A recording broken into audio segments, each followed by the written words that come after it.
kú dédé àkókò yìí o, ìròyìn yàjóyàjó ni mo mú wá sí etígbọ̀ọ́ yín láti iléeṣẹ́ Jígí Alára ìkànnì kẹrìnlélógún sọ̀kalẹ̀ sílùú Ìbàdàn ní ìpínlẹ̀ Ọ̀yọ́. Abbas Afọláṣadé ni oníròyìn yín. Pẹ̀lú ìdùnnú àti ayọ̀ ni Adéhùnrẹ́mà Mojoyinolúwa fi wọ ilé ẹ̀kọ́ fásitì Bámidélé Olómilúà University of Education, Science and Technology Ìkirè Èkìtì ọdún 2020 sí ọdún 2021. Ṣùgbọ́n ìdùnnú náà gba ọ̀nà mìíràn nígbà tó kíyèsí tó sì hàn gbangba pé òun nìkan ni akẹ́kọ̀ọ́ ní kíláàsì rẹ̀ o. Ẹ̀ka ètò ẹ̀kọ́ tí wọ́n ń kọ́ nípa ìmọ̀ ìṣirò fún àwọn iléeṣẹ́ èyí tí wọ́n ń pè ní Industrial Mathematics ni ọ̀dọ́mọbìnrin Rayman ti kẹ́kọ̀ọ́ ní fásitì Bùstì. Nínú ìfọ̀rọ̀wérọ̀ pẹ̀lú akọ̀ròyìn Yorùbá, ó ní òun kọ́kọ́ ní ìrètí pé àwọn akẹ́kọ̀ọ́ mìíràn yóò darapọ̀ mọ́ òun o tí yóò bá fi dé ìpele 200 level, àmọ́ ọ̀rọ̀ kò rí bẹ́ẹ̀ mọ́ o.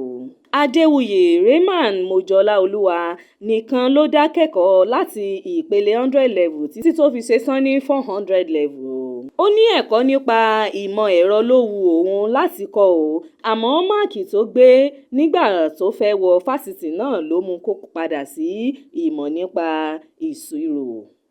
Inú mi kò kọ́kọ́ dùn o nígbà tí mo wọ ilé ẹ̀kọ́ tí mo sì rí pé èmi nìkan ni. Mo kọ́kọ́ ní ìfọ̀kànbalẹ̀ nítorí pé irú nǹkan bẹ́ẹ̀ ti ṣẹlẹ̀ sí mi rí o. Adéwuyè Rayman ṣàlàyé pé òun nìkan ṣoṣo ni obìnrin láàrin àwọn akẹ́kọ̀ọ́ nígbà tóun wà ní ilé ẹ̀kọ́ girama. Ó ní òun ti kọ́kọ́ lérò pé ìrírí náà yóò ran òun lọ́wọ́ láti dá nìkan ṣe iṣẹ́ ní kíláàsì rẹ̀ ní yunifásitì. Ó ní ó le díẹ̀ fún mi o láti jẹ́ akẹ́kọ̀ọ́ kan ṣoṣo nínú kíláàsì mi o, pàápàá tí ẹ̀kọ́ mi kò bá yé mi tí kò sì sí ọ̀rẹ́ tàbí akẹgbẹ́ mi tí mo lè lọ bá láti lè jẹ́ kó ṣàlàyé rẹ̀ fún mi yéké. Ẹni tó jẹ́ olórí ẹ̀ka ètò ẹ̀kọ́ Industrial Mathematics Tèmídayọ̀ Emmanuel sọ fún akọ̀ròyìn pé ìyàlẹ́nu ló jẹ́ nígbà tí àwọn mọ̀ pé akẹ́kọ̀ọ́ kan ṣoṣo ni àwọn ní sáà ètò ẹ̀kọ́ 2020 títí di 2021. Ọ̀gbẹ́ni Emmanuel sọ pé ọ̀rọ̀ náà lágbára o lásìkò kan débi pé Rahman kò fẹ́ wá sí kíláàsì mọ́ nítorí ìrẹ̀wẹ̀sì ọkàn. Ó ní ṣùgbọ́n àwọn tó jẹ́ olùkọ́ rẹ̀ ló tún máa ń wá lọ sílé láti fà padà pẹ̀lú ìfẹ́ o. Ó ṣàlàyé pé àṣeyọrí rẹ̀ jẹ́ nǹkan ìdùnnú fún àwọn. Bákan náà ló tún sọ pé ọmọdébìnrin náà kò hu ìwà ìbàjẹ́ o tàbí tó takò tí ọmọlúàbí títí tó fi jáde ní ilé ẹ̀kọ́ náà. Arábìnrin Adéwuyè Rayman sọ pé ìrànlọ́wọ́ àwọn olùkọ́ òun ló mú kí òun padà ṣe àṣeyọrí lẹ́nu ẹ̀kọ́ o.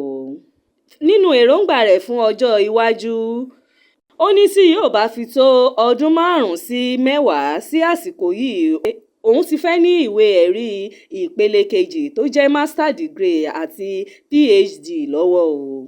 Èyí yóò mú mi jẹ́ nǹkan ìwúrí àti àwòkọ́ṣe fún àwọn obìnrin tó bá ń bọ̀ lẹ́yìn mi o, pàápàá bó ṣe jẹ́ pé ìmọ̀ ìṣirò ni mo kọ́ tó sì jẹ́ pé èmi nìkan ni mo wà ní kíláàsì mi títí mo fi kàwé tán.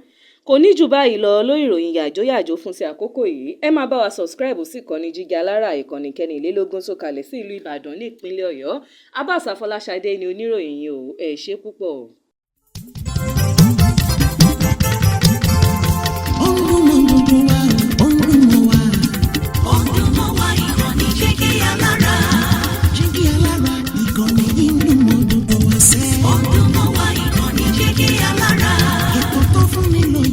Ètò tó wà ní lọ́yẹ̀ wà ń bẹ̀. Ọdún mọ́ wa ìkànnì Jígí Alára. Ìròyìn lóríṣiríṣi tàbí mọ bó ṣe ń lọ láwùjọ. Ọdún mọ́ wa ìkànnì Jígí Alára. Ìkànnì Jígí Alára. Jígí Alára.